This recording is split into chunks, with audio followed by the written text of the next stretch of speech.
Hi friend, welcome to daily blog Ubharta Bharat channel. मैं हूं आपकी होस्ट रूबी ठाकुर।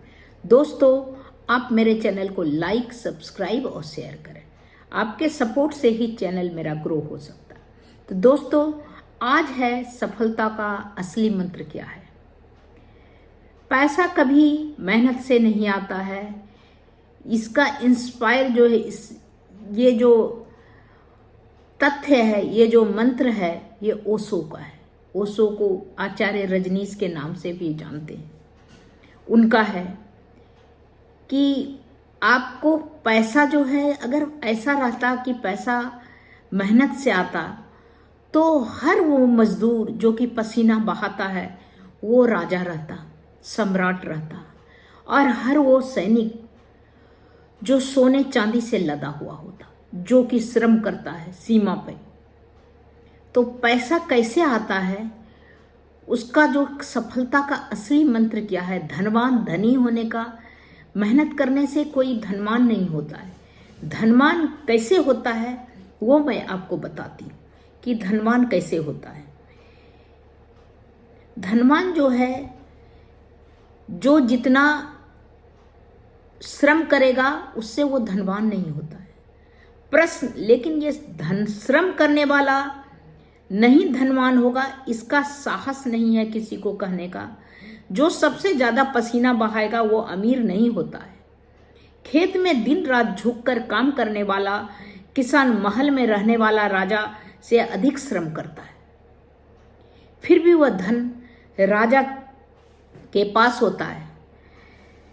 सच्चाई से यही है। धन का संबंध सीधा नहीं। यदि केवल मेहनत से होता, धन आता, तो दुनिया का हर मजदूर सम्राट होता, और हर सैनिक, हर कुली के पास खजाना होता, और हर सैनिक स्वर्णों में डूबा रहता, सोना चांदी में। वास्तविकता ठीक उसके विपरीत है। उस व्यक्ति के पास जाता है धन जो मेहनत नहीं, व्यवस्था को समझता है, जो हाथों से नहीं मस्तिष्क से श्रम करता है। शक्ति से नहीं, मस्तिष्क की शक्ति से। शक्ति बिना दिशा के विनाशक होता है। मेहनत करने वाला व्यक्ति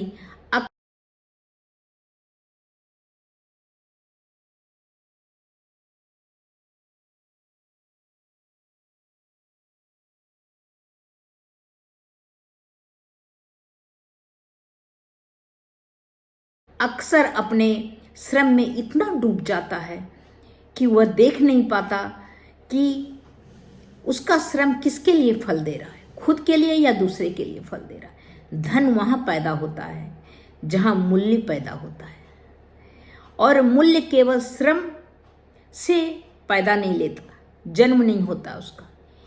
एक व्यक्ति कुआं खोदता है, दूसरा व्यक्ति ही कुएं के स्थान का चुनाव करता है। पसीना पहले का बेहतर है, लाभ दूसरे को होता है। ना कि ये अन्याय नहीं है, ये नियम है। धन कर्म का पुरस्कार नहीं है, धन बुद्धि का प्रतिक्रिया है। जो व्यक्ति केवल मेहनत करता है वो स्वयं को बेचता है। जो व्यक्ति योजना बनाता है वो दूसरे का मेहनत खरीदता है। यही अंतर है राजा और सेवक में।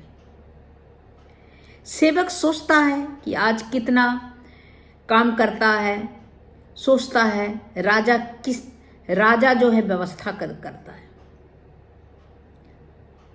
मेहनत अक्सर गरीबों को व्यस्त रखने के लिए करता है।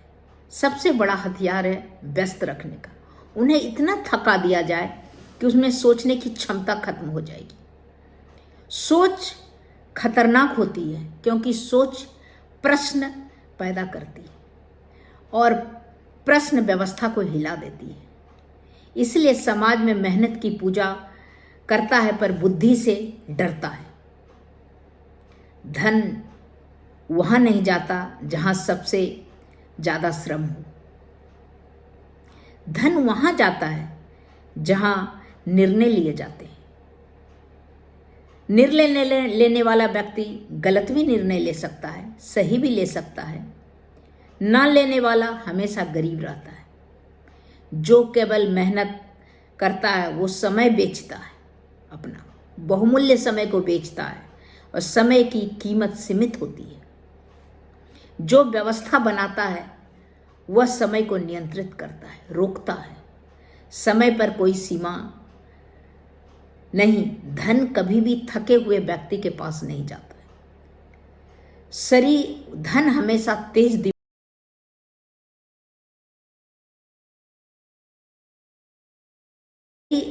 हमेशा तेज दिमाग वाला व्यक्ति के पास जाता है, वो उसी को चुनता है। दिमाग भावुक नहीं होता है, ये दया से नहीं चलता है, गणना से चलता है, गिनती से चलता है। यही कारण है कि सबसे अधिक मेहनती लोग सबसे ज़्यादा अक्सर भावुक रहते हैं, सबसे गरीब होते हैं। अब वे कहते हैं कि मैंने सारा जिंदगी मेहनत किया, जिंदगी खपा दिया। जीवन खपाने से राज्य नहीं बनते, राज्य बनते हैं सही चलो। धन उस व्यक्ति, सही निर्णय लो। धन उस व्यक्ति को मिलता है जो जानता है, जो निर्णय लेता है, उसको जो जानता है किस युद्ध को लड़ना है राजा और किससे दूरी रखना है। हर लड़ाई जीतने की प्रयास नहीं करना चाहिए। उतना निश्चित गरीबी होगा अगर हर चीज में आप कूदोगे तो। मेहनत करने वाला अक्सर गर्व करता है कि वो कितना ईमानदार है, पर क्या ईमानदारी के साथ बुद्धि का भी कभी काम लिया? यदि कोई व्यक्ति खुले मैदान में खड़ा होकर सत्य चिल्लाता है और शत्रु तीर चला देता है, तो मृत्यु सत्य की नहीं होती है, मूर्खता की होती है। धन चतुर लोगों के पास आता है, अच्छे लोगों के पास नहीं। ये वाक्य कड़वा है पर सत्य है, सच्चाई है। यही भावना, धन, गणित, ये सारा व्यवस्था करने वाले के पास रहता है। भावना के सहारे जीवन नहीं जिया जा सकता है। जो व्यक्ति केवल मेहनत करता है वो परिणाम का इंतजार करता है, रिजल्ट का। जो व्यक्ति रणनीति बनाता है वो परिणाम तय करता है। कितना मजेदार बात है। यही कारण है कि इतिहास, राजा कम थे, सेवक अधिक था। इतिहास में गरीबी मेहनत की कमी नहीं है, गरीबी समझ की कमी है। हर धन कभी पसीने को नहीं मिलता।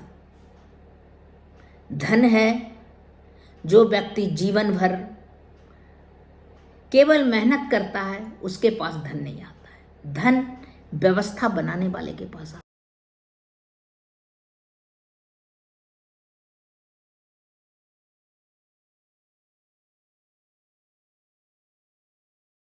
है। केवल मेहनत करता है, उसके पास धन नहीं आता है। धन व्यवस्था बनाने वाले के पास आता है।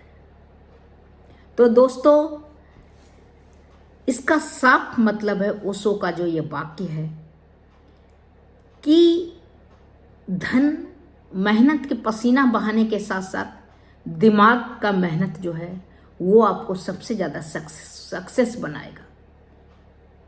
आपकी सोच बड़ी होगी, आपका सोच नहीं थकेगा, तब आप ऊपर जा सकते हैं, ये गरीबी से उठ सकते हैं। तो बिल्कुल 100% इसको हम मानते हैं। आपका दोस्तों, आप लोग का क्या कहना है कि मेहनत से धन आता है या व्यवस्था बनाना पड़ता है उससे धन आता है? या हमने जो आपको वीडियो में बताया कि मेहनत पसीना करने वाला, पसीना बहाने वाला व्यक्ति के पास धन नहीं होता है। राजा कम होता है, सेवक ज़्यादा होता है। तो जब व्यवस्था जो बनाता है उसके पास धन होता है। तो व्यवस्था है जो दिमाग से मेहनत करता है। तो कहने का मतलब, काम कीजिए लेकिन दिमाग से भी मेहनत कीजिए, सर भी खपाइए, परिणाम आपके पास रहेगा। तो तब तक दोस्तों इतना ही। फिर मिलती हूँ अगले कुछ न्यू इंटरेस्टिंग टॉपिक के साथ। अभी आप सोचिएगा कि सच मैंने क्या बोला। धन शरीर शारीरिक मेहनत से आता है या मानसिक मेहनत से आता है, व्यवस्था से आता है या श्रम करने से आता है।